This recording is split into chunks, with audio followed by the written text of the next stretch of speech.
Kaixo, ariketa honetan, probabilitateko ariketa honetan ematen dizkigute datu hauek, eta guk alde batetik arrazoitu behar dugu A eta B askeak diren, eta beste alde batetik kalkulatu behar ditugu bi probabilitate hauek. Haren probabilitatea jakinik beren aurkakoa gertatu dela, eta beren probabilitatea jakinik haren aurkakoa gertatu dela. Lehenengo probabilitatea hauek kalkulatuko ditugu, eta gero ikusiko dugu arrazoitu daikegun A eta B askeak diren. Hasiko gara probabilitate honekin. Baldintzapeko probabilitate bat daukagunean, zuzenean baldintzapeko probabilitatearen formula sartu behar dugu. Formula hau da zatiketa bat, eta zatiketaren zenbakitzailean goian beti agertuko da bi elementuen arteko ebaketa. Orduan geratuko litzaiguke A ebaki beren kontrakoa. Eta izendatzailean bean beti jarriko dugu baldintzaren probabilitatea. Beraz, beren aurkakoaren probabilitatea.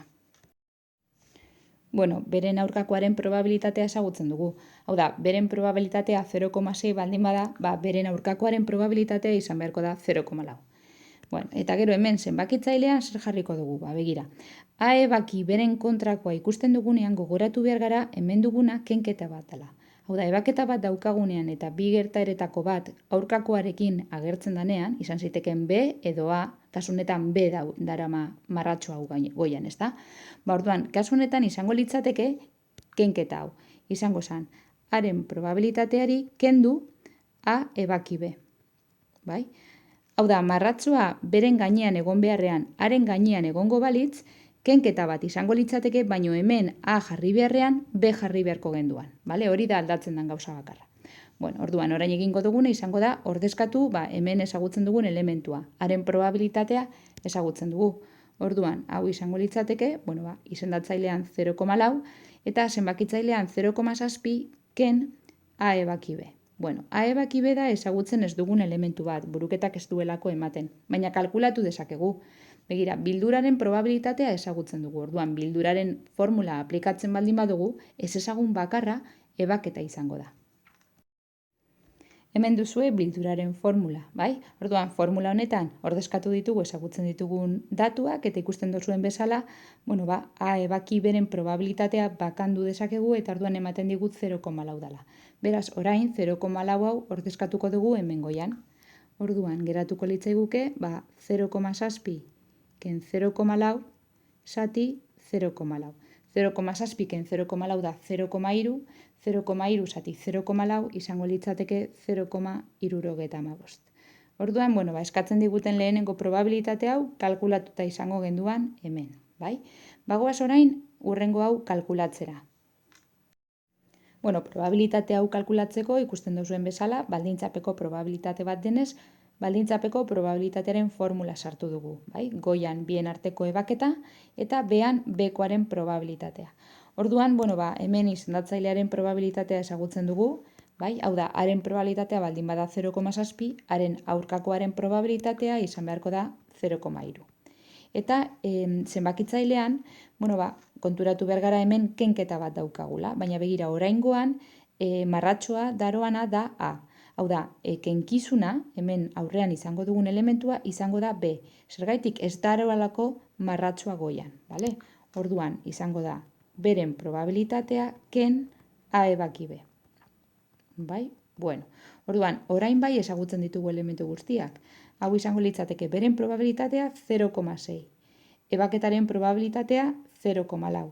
Eta zatitzailea 0,3. Beraz, 0,6. Ken 0,4, 0,2. Zati 0,3, honek ematen du bi eren edo 0,66 periodiko. Hau izango litzateke eskatzen diguten bigarren probabilitatea. Orain ikusiko dugu arrazoitu daikegun A eta B askeak diren. Bi modutan arrazoitu dezakegu A eta B gertaerak askeak diren edo ez. Orduan azalduko ditugu biak. Aukeratu zuek nahi duzuena. Alde batetik, begira, A ebaki beren probabilitatea kalkulatu alba dugu, haren probabilitatea bider, beren probabilitatea bezala, orduan esango dugu A eta B askeak direla.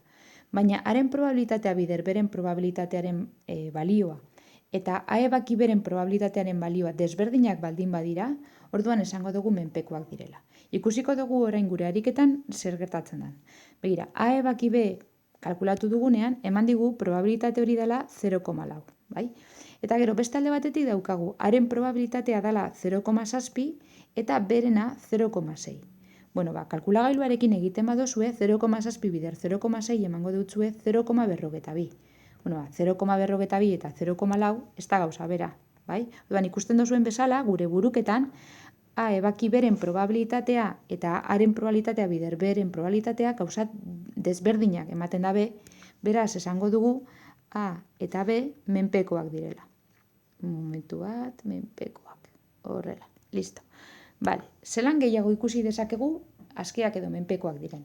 Begira, haren probabilitatea hartzen baldin badugu, berekin ere egin dezakegu, Badazpada, kopiatuko dugu hemen bean, berekin ere egin dezakegu. Orain egingo dugu arekin, bai? Baina begira. Momentu bat.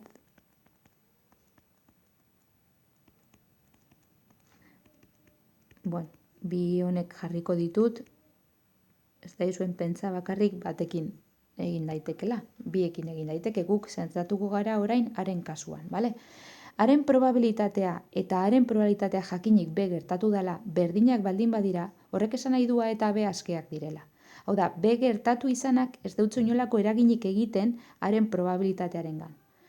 Baina haren probabilitatea jakinik B gertatu dela desberdina baldin bada, orduan horrek esan nahi du B gertatu izanak nolabaiteko eragina daukala haren probabilitatearengan. Orduan menpekoak direla esango genduan. Begira, haren probabilitatea kasu honetan da 0,7, bai?